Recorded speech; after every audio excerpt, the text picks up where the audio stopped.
Israël sera-t-il en mesure de gérer les dommages causés à ses infrastructures électriques en cas de guerre totale avec le Hezbollah? Le directeur de la société chargée de la planification des systèmes électriques du pays semble en douter.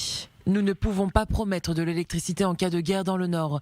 Après 72 heures sans électricité, il sera impossible de vivre ici. Nous ne sommes pas préparés à une véritable guerre. Nous vivons dans un fantasme.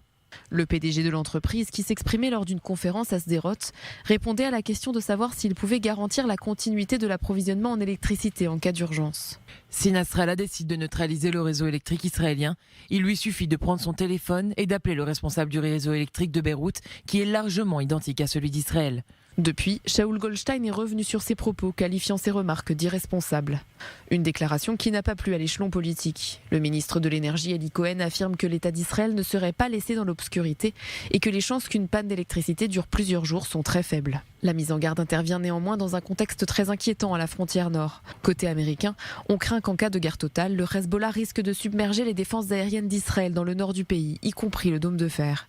Des craintes qui pourraient s'intensifier après l'information publiée par un média libanais, selon laquelle l'organisation terroriste aurait finalisé ses plans d'attaque en cas de guerre ouverte contre Israël. D'après ce média, le Hezbollah envisagerait d'étendre ses frappes sur les villes de Haïfa et de Tel Aviv.